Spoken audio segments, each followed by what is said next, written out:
좀 같이 나누고 싶은 것은 이 선교사를 파송한 이 첫 번째 안디옥 교회에 대해서 말씀을 나누기 원합니다.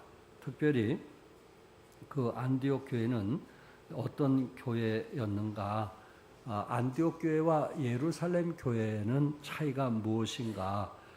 물론 예루살렘 교회가 안디옥 교회 모교회라는 것은 너무나 잘 알고 있고, 또 안디옥 교회는 이미 이 핍박으로 인해서 흩어진 교회가 성도들이 모여서 세워진 교회가 안디옥 교회이기도 합니다. 그러나 예루살렘 교회와 안디옥 교회의 차이점이 뭐냐면, 예루살렘 교회는 유대인들에게만 오로지 복음을 전했던 것입니다. 그래서 결국은 하나님께서 예루살렘 교회를 흩어버리시는 역사적인 사건을 보면 흩어버리시게 되었고, 안디옥 교회는 유대인들에게만 복음을 전하는 것이 아니고 땅끝까지 복음을 전하게 되었습니다. 그래서 하나님께서 안디옥 교회를 통해서 세계 복음화하는 이런 놀라운 역사적인 사건을 보게 되는데, 여기서 우리에게 주는 교훈은 결국은 우리가 세계 복음에 힘쓰지 않으면 하나님께서 사람들을 흩으신다는 것입니다. 그러나 하나님께서 우리에게 명하신 참 땅끝까지 복음을 전하는 일에 여러분과 최선을 다할 때 하나님께서 또한 크게 사용하리라고 믿습니다. 특별히 안디옥 교회가 이미 그 흩어진 상태에서 그 교회가 세워지게 되었을 때 안디옥 교회가 이제 그 교회에서 주로 했던 것이 뭐냐면은 하나님 말씀으로 양육하는 교회였다는 것입니다.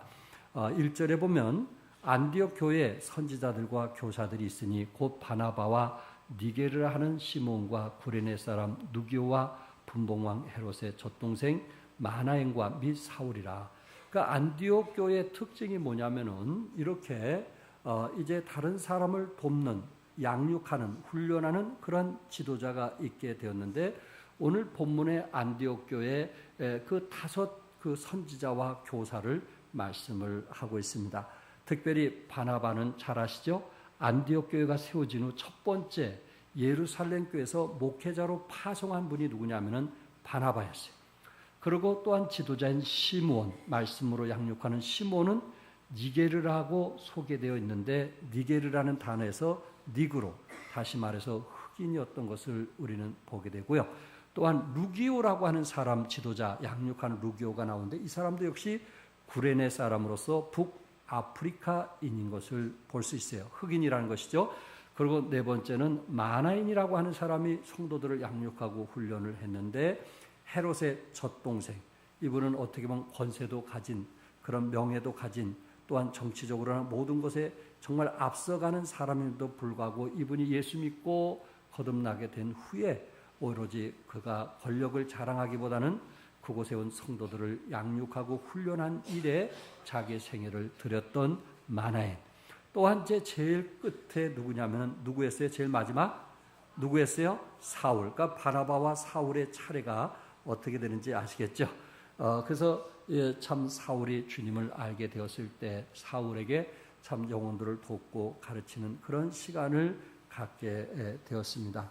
어쨌든 이 5명의 영적 지도자는 인종이 다르고 학벌이 다르고 나이도 다르고 성장 배경도 다름에도 불구하고 안디옥 교회에 있는 성도들을 돕는 것을 우선으로 해서 성도들을 양육하고 훈련하는 일에 많은 시간을 들여줬던 사람입니다. 초대교회 처음 쓰임받은 교회는 예루살렘 교회입니다. 그 교회는 학자들 견해는 10만 명 이상까지 모였다고 합니다. 그런데 예루살렘 교회가 그 나름대로 열심히 일했지만은 이 복음 증거만큼은 좀 폐쇄적이었어요. 땅끝까지 복음을 전한다는 것은 우리가 하지 않아도 된다라는 생각을 가졌어요. 그래서 결국은 그들은 예루살렘 교회는 유대인들에게 끝나게 되었고, 그래서 하나님께서 예루살렘 교회를 핍박하기 시작했습니다. 사도행전 1장 8절에 땅끝까지 복음을 전하려는데 예루살렘 교회가 복음을 전하지 않으니까 사도행전 8장 1절에서 그 예루살렘 교회를 완전히 흩어버리는. 그래서 흩으셔가지고 그 흩어진 사람들이 이쪽 저쪽으로 흩어지다가 안디옥에 와서 이제 저들이 자연스럽게 세워진 교회가 안디옥 교회입니다. 그 증거는 어디서 볼 수 있냐면은 우리 그 스데반 집사님이 복음을 전하다가 많은 핍박을 받고 또 돌에 맞아 죽게 되는데 그 시점으로 해서 예루살렘 교회가 핍박이 심하게 되었어요. 그래서 사도행전 11장 19절에 보면 그때 스데반의 일로 일어난 환란으로 말미암아 흩어진 자들이 베니게와 구브로는 사도 바울 고향이거든요. 베니게와 구브로와 안디옥까지 이르러 유대인들에게만 말씀을 전하는데 저들이 흩어져서 유대인들에게만 말씀을 전했다. 이렇게 성경은 말씀을 하고 있습니다. 어쨌든 여기서 중요한 것은 스데반 집사의 일로 그 스데반이 참 복음을 전하다 핍박을 받고 돌에 맞아 죽으면서 이제 예루살렘 교회가 흩어지게 되었고 또한 그 흩어진 사람들을 통해서 정말 하나님을 사랑하고 말씀을 사모하고 그리고 어떻게든지 하나님이 기뻐하시는 예배를 드리고자 하는 그 소원을 가진 아주 건강한 사람들이 모여서 안디옥 교회가 시작이 되었습니다. 이 사실을 알게 되었을 때 사도행전 11장 22절에는 예루살렘 교회에서 누구를 보냈다 그랬어요? 누구를 처음으로 목회자 누구를 보냈냐면은 바나바를 안디옥으로 보냈다고 했어요. 그러니까 목회자를 파송한 거죠. 그래서 안디옥 교회를 세우도록 그렇게 해서 바나바가 어떻게 보면은 여러분이 성경 말씀한 대로 착한 사람이요 성령과 믿음이 충만한 사람인데 이 바나바가 사역을 하면서 무리들이 더해지게 되는 것을 보게 되었을 때 바나바가 스스로 감당할 수 없으니까 사도행전 11장 25절과 26절에 보면 다소에 있는 누구를 데리고 왔어요? 다소에 있는 누구를 데리고 왔어요? 사도 바울을 데리고 왔습니다. 그래서 사도 바울과 함께 5분이 영혼들을 돕고 영혼들을 양육하며 영혼들의 피로를 채우기 위해서 참 시간과 마음을 들이면서 헌신을 했다라는 것입니다. 여기에 사도 바울은 다소에서 자기가 그 다메섹 도상에서 예수님을 만난 후에 그가 다소에서 운둔하고 있을 때 그 시간이 약 10년이 걸렸어요. 10년. 아무도 그를 알아주는 것이 아닙니다. 그러나 어떻게 보면 사도 바울은 그곳에서 운둔하면서 말씀을 보게 되었고 하나님을 더 알게 되었고 그리고 그는 하나님을 깊이 알면 알수록 정말 그곳에서 감격과 기쁨이 있었는데 이런 사람을 안디옥 교회에 초청해서 사역을 했으니 어떻게 보면은 고기가 물을 만났듯이 사도 바울은 물을 만난 것처럼 영혼을 돕고 영혼을 양육하고 영혼을 해서 시간을 투자하게 되었습니다. 이렇게 5 사람들이 열심히 하나님 말씀을 가르친 결과 1년 동안 저들이 하나님 말씀으로 변화가 되었는데 어떻게 보면 삶의 변화가 일어나게 되었고 가치관의 변화가 일어나게 되었고 인생관의 변화가 일어나게 되었고 어떤 행복관의 변화가 일어나는 놀라운 변화가 일어났어요. 몇 년 만에? 1년 만에. 그 성도들의 생각이 바뀌고 말이 바뀌고 행동이 바뀌면서 안디옥 교회에서 처음으로 그리스도인이라는 소리를 듣게 되었습니다. 그 당시 예수님을 닮은 사람이 누구라는 표현을 안 냈는데 안디옥 교회에서 1년 동안 말씀으로 양육받은 저들이 처음으로 그리스도인이라는 칭호를 받게 되었습니다. 1년을 훈련받아서 그리스도인이라. 물론 일반 교회와는 다르겠죠. 일반 교회는 새로운 영혼을 전도해가지고 그분에게 복음을 전해서 그리고 예수님 믿게 하고 또 그분을 이제 필요에 의해서 우리가 훈련하는 경우도 있지만은 안디옥 교회는 대부분 저들이 핍박을 받고 어떻게 하든지 하나님 앞에 예배를 드리고 싶은 간절한 마음이 있었고 어떻게 하든지 하나님을 더 알고 싶은 이런 간절함을 가진 그런 무리들이었기 때문에 저들은 말씀을 배우고자 하는 이미 사모하는 마음이 있었던 거예요. 말씀을 던지기만 하면 꿀송이처럼 받아들이고 그리고 순종하며 그렇게 살려고 이미 헌신되어진 사람이라 1년 만에 저들에게는 놀라운 변화들이 일어나게 되어서 그리스도인이라는 그것도 세상 사람들이 그들을 볼 때 참 예수 닮은 새끼 예수다 그런 표현으로 그리스도인이라는 표현을 하게 되었던 것입니다. 11장 26절에 둘이 교회에 1년간 모여 있어 큰 무리를 가르쳤고 제자들이 안디옥에서 비로소 그리스도인이라 일컬음을 받게 되었다. 여기서 제자 양육이 처음으로 시작이 되었던 것입니다. 사도 바울은 10년 동안 다소에 있으면서 운둔하고 있으면서 얼마나 말씀을 가르치고 싶었겠어요. 말씀을 묵상하면서 얼마나 영혼들을 돕고 싶었겠어요. 그래서 안디옥 교회가 처음으로 바나바와 또한 사도 바울과 또한 여기에 이미 말하고 있는 5사람을 통해서 하나님 말씀으로 양육받으면서 저희들의 삶에 놀라운 변화가 일어나게 되었다는 것입니다. 나는 여러분들이 그리스도 안에서 제자 훈련에 헌신할 수 있기를 바랍니다. 정말 말씀 공부에 자신들이 들여질 수 있기를 바랍니다. 어떤 마음으로?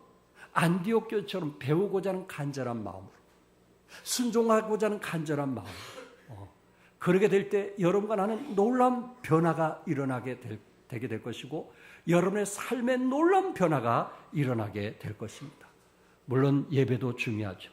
그러나 여러분 자신들이 어떻게 하든지 시간을 내어서 양육되어질 수 있다면, 훈련되어질 수 있다면 여러분들은 더 많은 변화로서 영향을 미치게 될 것입니다.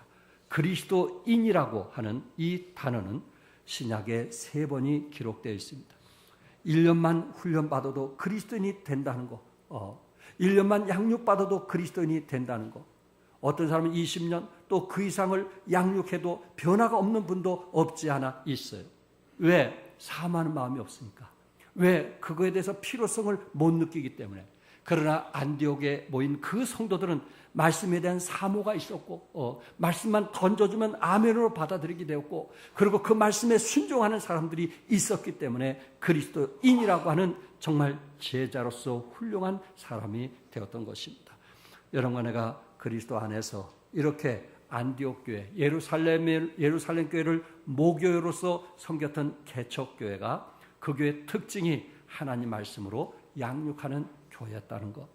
두 번째는 안디옥 교회는 성령님의 말씀하심에 온전히 순종했다는 것입니다. 저들은 내 생각이 어떠냐가 중요한 것이 아니고 성령님이 뭐라고 말씀했는가, 성경은 뭐라고 말씀했는가, 이게 영적인 성숙한 사람들의 태도 아니겠어요? 내 생각을 잠깐만 얘기하려고 하지 말고 내 느낌을 얘기하지 말고 우리가 성장하면서 변화된 사람들의 모습 중에 하나가 뭐냐면은 성경은 뭐라고 말씀했는가? 성령께서는 나에게 어떻게 인도하시는가? 우리는 그거에 대해서 민감해야 되는 거예요. 내 경험에 대해서, 내 지식에 대해서 하나님이 우리를 묻고자 하는 게 아니에요. 그렇다면 하나님은 지식 있는 사람을 썼을 거예요. 그렇다면 하나님께서는 이 땅에 돈 있는 사람을 썼을 거예요. 그렇다면 하나님께서 이 땅에 권력 있는 자를 썼을 거예요. 하나님이 쓰신 사람은 아직도 성령님의 민감한 사람을 쓰시길 원하고 말씀에 순종한 사람을 쓰기를 원하시는 거예요. 안디옥 교회는 그런 교회였어요. 하나님 말씀에 순종하는 교회였어요. 안디옥 교회는 여기에 본문에 보니까 주를 섬겼다 이렇게 말씀했어요. 누구를 섬겼어요? 주를 섬겼다. 섬겼다.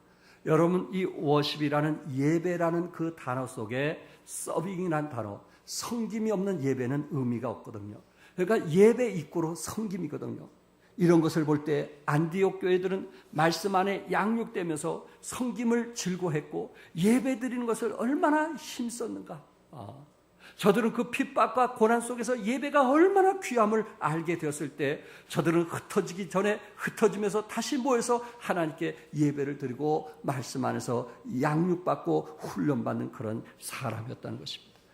예배는 생명의 축제입니다. 그 축제 안에서 내 안에 참 행복, 참 즐거움, 참 기쁨, 참 만족을 회복할 수 있습니다. 신앙생활은 예배 축복 누리면 예배를 드린 후 더 기쁨이 온다는 것입니다.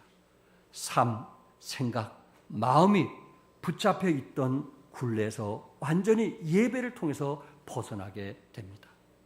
사랑하는 성도 여러분, 진짜 예배를 드리는 사람은 예배를 사모하게 되고 그럴수록 더 큰 은혜와 하나님이 내게 주신 메시지를 붙잡고 기도하게 될 것입니다. 진짜 예배를 드리는 사람, 진짜 예배는 내 마음이 하나님께로 옮겨가는 것을 말하고 있습니다. 많은 사람들이 몸은 이곳에 와 있지만은 생각과 마음이 하나님께로 옮겨가지 않는 그런 사람이 있어요. 내 영혼이 하나님께 붙잡힘을 당하지 못하는 사람이 있더라 하는 얘기입니다. 진정한 예배자는 내 마음이 누구에게로 옮겨가는 사람이에요? 하나님께로 옮겨가는 사람이에요. 우리의 생각, 우리의 마음 이런 것이 하나님께로 옮겨가서 하나님의 임재하심과 역사하심을 체험하는 사람이라는 것입니다. 우리가 안디옥 교회처럼 성숙한 사람은 예배를 모든 일에 우선순위로 두고 살아갑니다. 인생의 승부를 예배에 걸면서 살아가는 사람이라는 것입니다. 마태복음 4장에 보면 마귀의 최종적인 목표가 예배를 실패하게 만드는 것입니다. 예수님이 광야에서 시험 받을 때에 마귀가 뭐라고 했어요? 세 번째 시험하길 네가 만일 내게 엎드려 경배하면 이 모든 것을 내게 주리라. 네가 나에게 예배 드리면 네가 나를 존중히 여기면 이 모든 것을 다 주겠다고 얘기했어요. 지금 마귀는 뭐라 했어요? 나에게 뭐 하라 했어요? 예배하라는 거예요. 나를 경배하라는 거예요. 무슨 말인지 알겠어요? 마귀는 지금도 여러분을 속이고 있어요. 하나님께 예배하는 것보다 마귀를 경배하라는 거예요. 세상의 물질, 세상의 권력, 세상 것을 더 의지하라는 거예요. 세상 것에 더 우선순위를 두라는 거예요. 그래서 예배에 온전히 마음을 드릴 수 없는 것은 우리의 생각이 세상 것에 마음이 있고, 우리의 생각이 돈에 마음이 있고, 우리 생각이 집안의 문제에 마음이 있기 때문에 우리 마음에 하나님께 온전히 드리지 못하는, 바로 마귀는 그거를 원하고 있는 거예요. 예배 실패자가 되길 원하는 거예요. 예배를 제대로 드리지 못하길 원하는 거예요.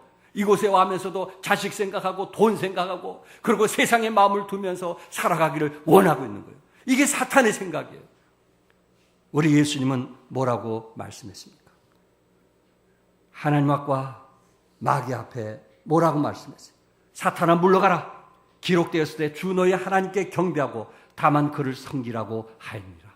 사탄아 물러가라. 누구에게만 경배하라고요? 하나님께만 경배하라 말이에요. 예배다운 예배를 드리라 말이에요. 이 시간에 왔다면 우리의 마음에 주님께 푹 빠지라 말이에요. 그럴 때 예배다운 예배가 될 수 있고 그 안에 우리는 감동과 기쁨을 얻을 수가 있고 우리 안에 예배가 더욱더 즐거워지고 행복해질 수 있다는 것입니다. 예수님은 아버지께서 참되게 예배하는 자들은 영과 진리로 예배할 때가 오나니 곧 이때라 아버지께서는 자기에게 이렇게 예배하는 자들을 찾으시니라. 지금도 우리 하나님은 예배하는 자를 뭐하고 계신다고요? 찾고 계신다고 그랬어요. 우리의 생각이 들어진 사람, 우리의 마음이 들어진 사람, 그래서 말씀을 통해서 정말 감동이 되었을 때 그렇게 살자고 결단할 수 있는 사람, 그런 사람을 주님은 원하고 있다는 것입니다. 안디옥 교회는 하나님 앞에 성령이 인도하신 대로 주를 섬겼을 뿐만 아니라 또한 말씀한 그대로 순종했어요. 2절에 성령이 이르시되 내가 불러 시키는 일을 위하여 바나바와 사울을 따로 세우라 하시니 성령께서 안디옥 교회 성도들에게 무엇을 하라고 했어요? 바나바와 사울을 따로 세워 선교사로 파송하라는 것입니다. 안디옥 교회는 영적 지도자 5사람이었어요. 그 중에 탁월한 2사람을 선교사로 보낸다는 것은 그 교회에 결코 쉽지 않은 일이었을 것입니다.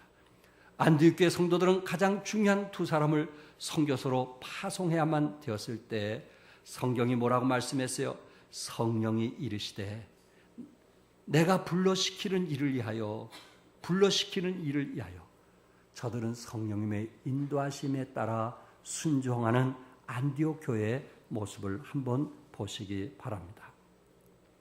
세계 2차 대전 때 태평양 한가운데서 미국 해군 함정의 한 척이 적군의 포사격을 받고 가라앉는 위기에 봉착하게 되었습니다.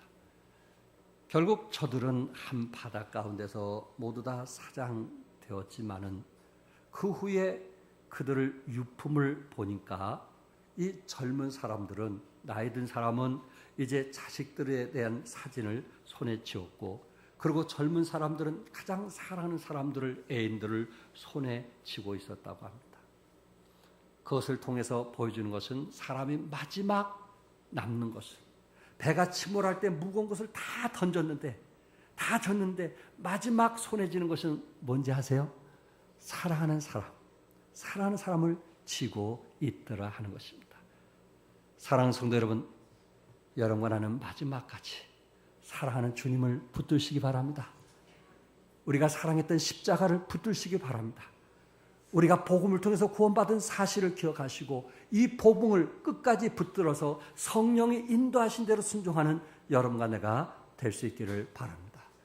현재 필리핀은 하이엔 태풍으로 10,000명 정도가 사망했고 참 어려움이 많이 있어서 우리 선교사님들이 지금 상황이 힘들고 어려운 것을 속속 이메일로 계속 편지가 오고 있고, 그리고 우리 그 성서침례교회 지금 한 10여 교회에서는 이미 그곳에 사랑의 헌금을 보내고 있는 상황입니다.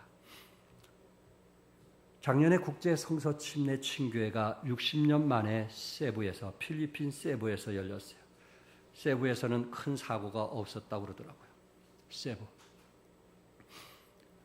미국에서 이 세계 성서침례교회에서 그동안 이 친교를 할 때 항상 미국에서 했는데 60년 만에 처음으로 필리핀 세부에서 했어요. 언젠가는 한국에서 또 하지 않을까라는 생각을 가져보는데, 이곳에 그 김우생 목사님이 주강사로 또 우리 몇 분 목사님이 같이 그곳에 참석을 했습니다.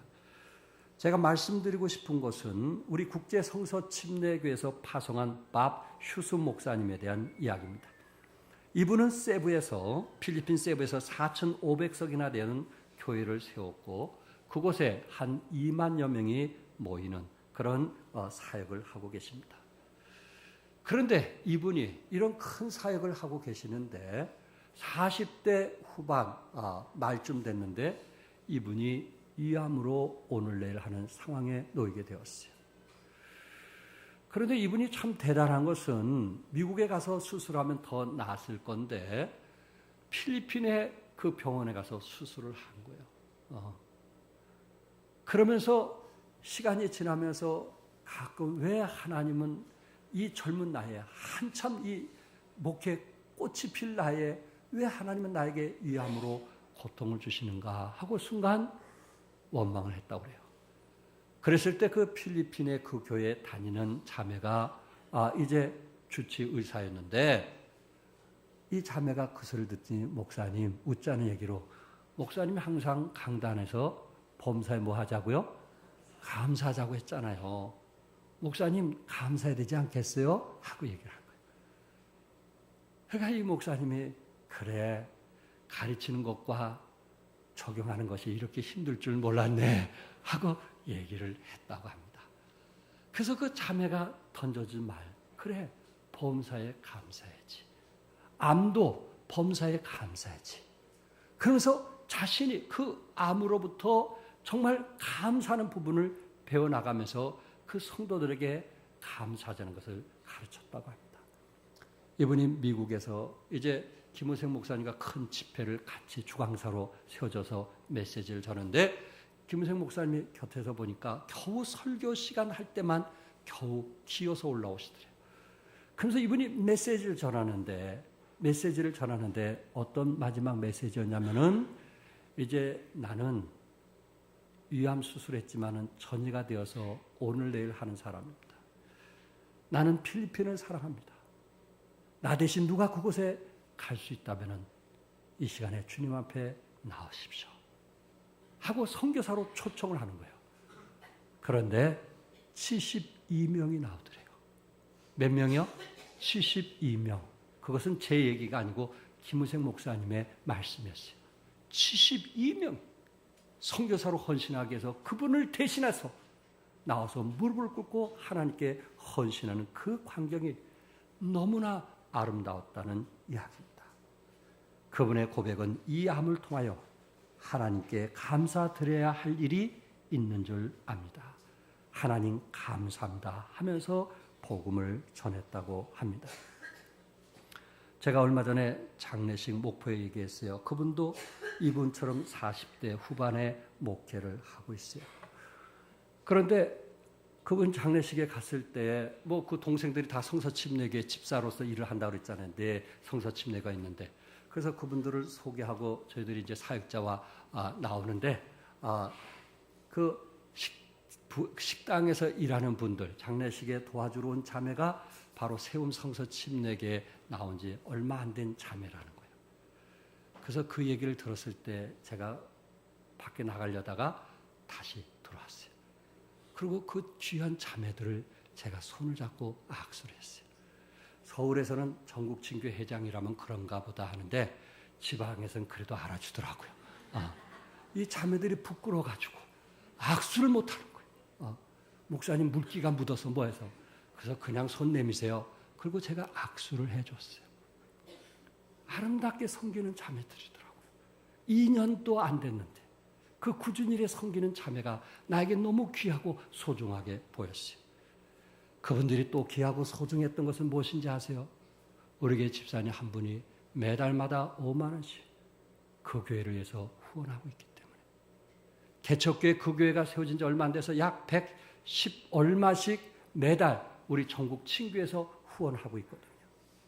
그중에 우리 교회에서 일부분을 후원하고 있을 때 저들이 예수 믿고 구원받았다는 그 사실, 또한 종합성서 침례교회 여러분들을 통해서 복음을 듣게 됐다는 사실을 알게 됐을 때, 천국에 갔을 때 고맙습니다.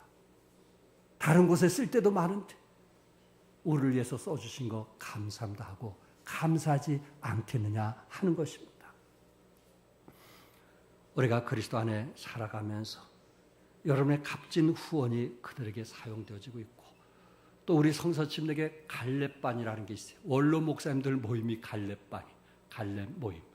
그곳에 우리 또 집사님이 후원한 분이 있어요. 지금까지 빠지지 않고 원로 목사님들이 모여서 혹시 몸이 아프고 입원하면 그 돈에서 20만 원씩 후원하시고, 그리고 한 달에 한 번씩 모여서 격려하고 그런 모임 가지면서 어떻게 하면 우리 성서침례교회를 기여할까, 그런 교제권을 갖는다고 합니다. 여러분의 값진 물질, 가장 소중한 물질이 물론 자식을 위해서 쓸 수도 있고 내 자신의 유익을 위해서도 쓸 수 있지만은 등록이 쓰지 않는 영원한 천국을 위해서 그 돈이 써지고 있다면 그건 가장 값진 돈 아니겠어요? 가장 소중한 돈 아니겠어요? 여러분들이 정말 가장 값진 곳에 투자하는 것이 어디라고 생각되세요? 아직도 내 가정, 내 자식, 우리 자신의 유익을 위한 것이라면 그분은 천국에 소망이 없는 사람일 것이고, 천국에 소망을 가진 사람이라면 등록에 쓸지 않는 그곳에다 우리는 투자하기 시작할 것입니다. 그것을 통해서 영혼들이 생명을 얻게 될 것입니다. 안디옥 교회는 가장 귀한 사역자를 선교사로 보냈어요. 3절에 보니까 이에 금식하며 기도하고 두 사람에게 안수하여 보내니라. 성도들이 안수하고 보냈어요. 우리도 김대견 선교사님을 파송하지만은 선교사를 파송한다는 것은 얼마나 돈이 많이 드는지 알겠죠? 여러분, 안디옥 교회는 어떤 교회로 구성됐다고 그랬어요?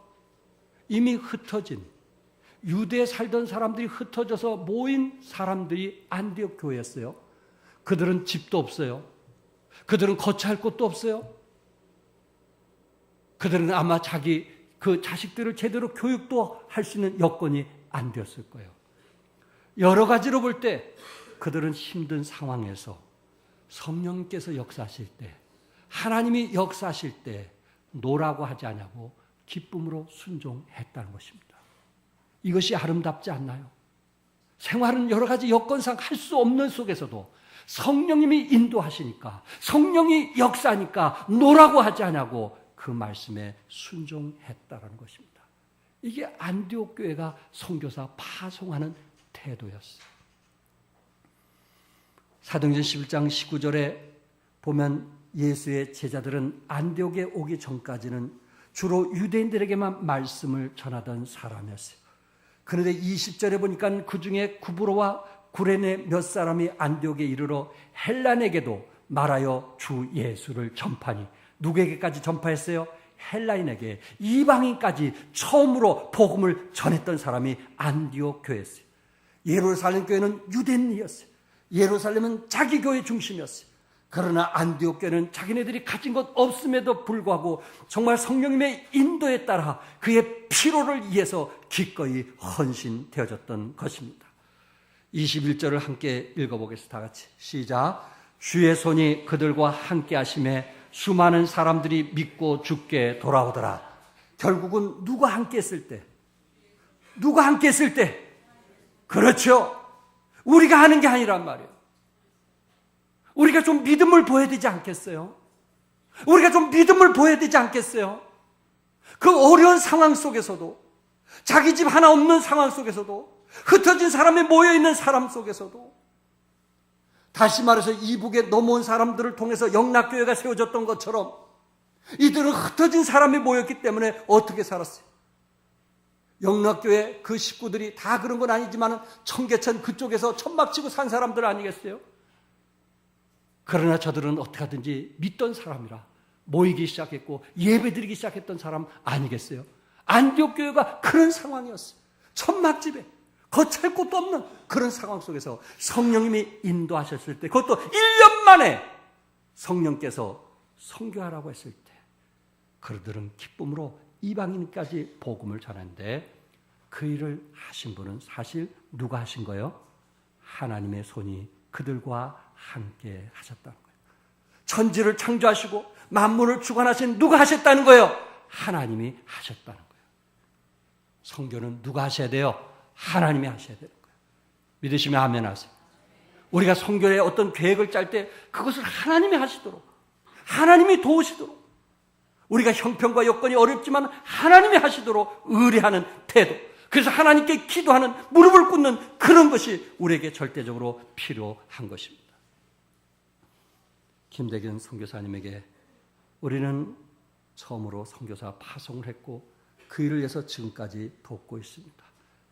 아마 그곳에서 구원받은 사람들이 천국에 갔을 때 우리에게 감사할 수 있다면, 종암성서 침례교를 통해서, 아무개 집사님을 통해서 우리가 후원받고 제가 예수 믿고 구원받았습니다.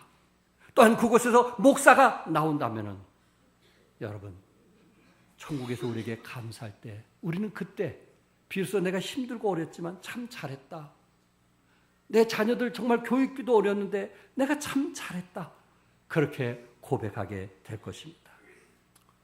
천안 성서침례교회 이호준 목사님 지금 한 10년 넘게, 제가 확실히 모르지만 10년 넘게 목회를 하셨어요. 그곳에 이미 어떤 목사님이 천안에서 목회할 때 그 예배당 2층인가 한 20평 되는 곳에서 아마 사역을 한 걸로 알고 있습니다. 10년 넘게 했는데도 여러 가지 아마 좀 비전도 없고 또 여러 가지 뭔가 좀 이렇게 해서는 어렵겠다 해가지고 서울로 개척을 오셨어요. 예. 거기가 만약에 성도들이 막 부흥하면 왔겠어요? 너무나 힘들고 어려우니까 뭔가 좀 새롭게 해보자 해서 서울로, 또 누가 초대해서 서울로 왔어요. 그곳에 이호준 목사님의 불광동 교회에서 오랫동안 한 20년 동안 그분이 조력을 하던 분이에요. 아주 훌륭한 조력자죠. 그런데 하나님의 부르심이라고 생각하고 그곳에 가게 되었어요. 20평 예배당에서.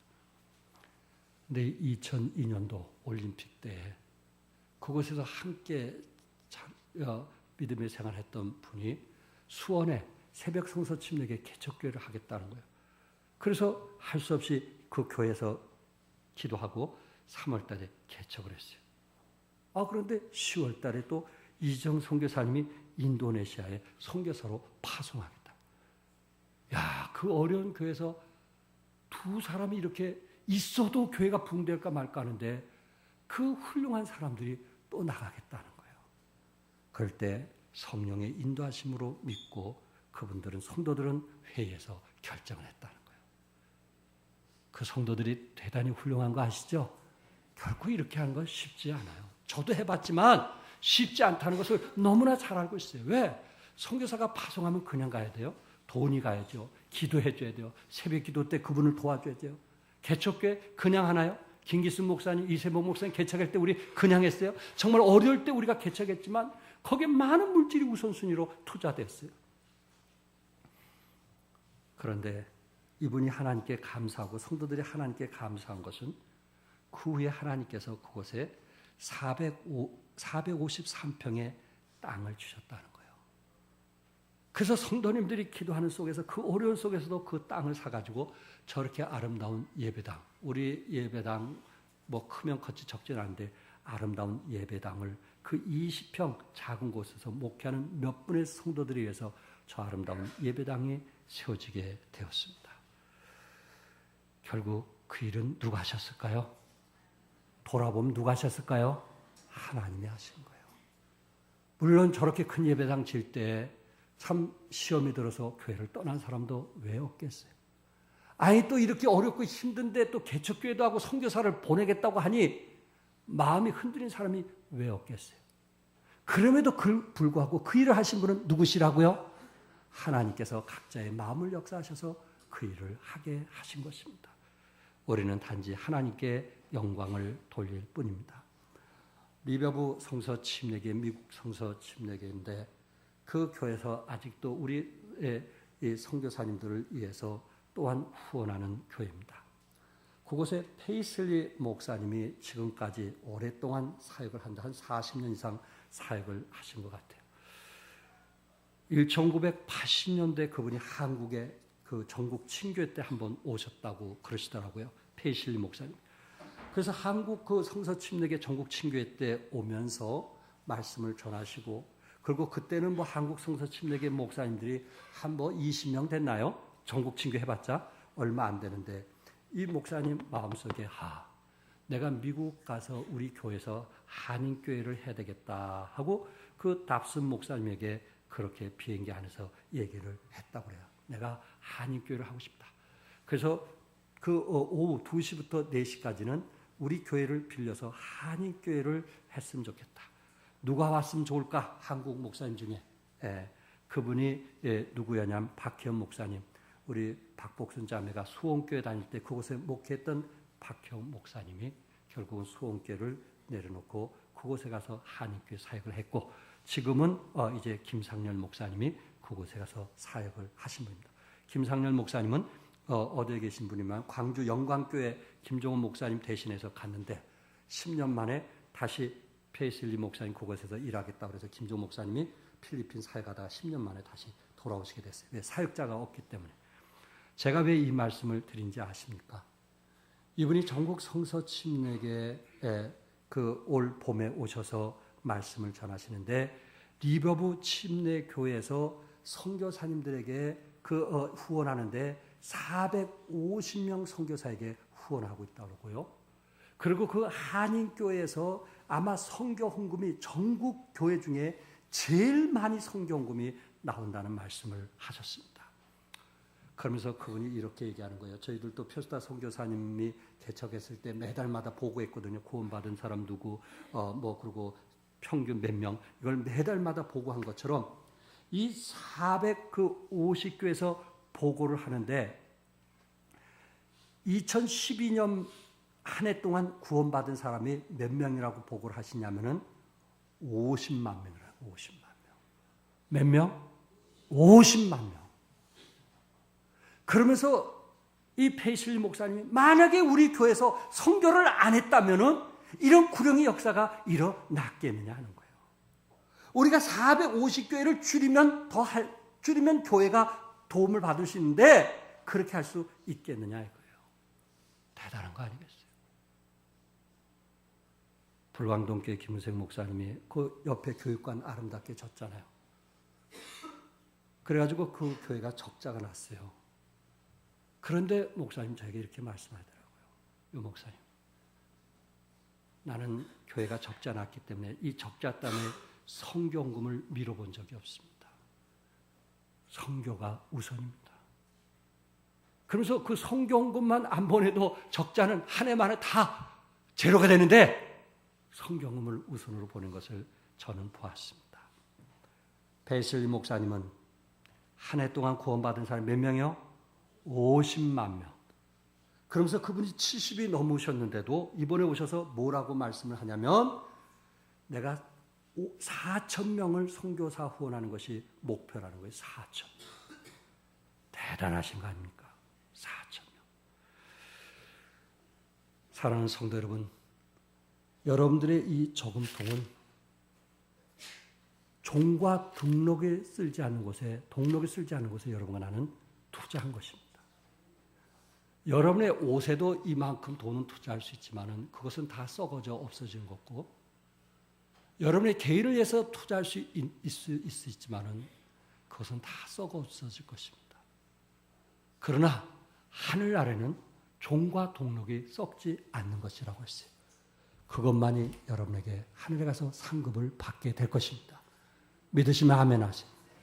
우리는 이런 이유 때문에 국내 개척교회, 해외 선교사를 위해서 우리는 없는 속에서도 쪼개서 기쁨으로 후원하는 것입니다. 저는 미국의 성도들이 우리 한국을 위해서 선교 헌금 후원할 때 어떻게 하는가 얘기를 들었어요. 어떤 분은 밤에 불을 하나만 켜놓고 나머지는 다 끈다고 그래요. 전략해서 그것을 모아가지고 우리 한국을 위해서 선교 헌금을 보낸다고 하는 것입니다. 여러분, 내가 쓸 것을 다 쓰면서 선교금 할 수 있다 이렇게 말할 수는 없어요. 그러나 여러분이 마지막 생에 주님 앞에 갔을 때에 동록이 썰지 않은 곳에 투자했을 때 하나님께서 분명히 멸관으로 상으로 갚아줄 것을 저는 믿습니다. 기도하겠습니다.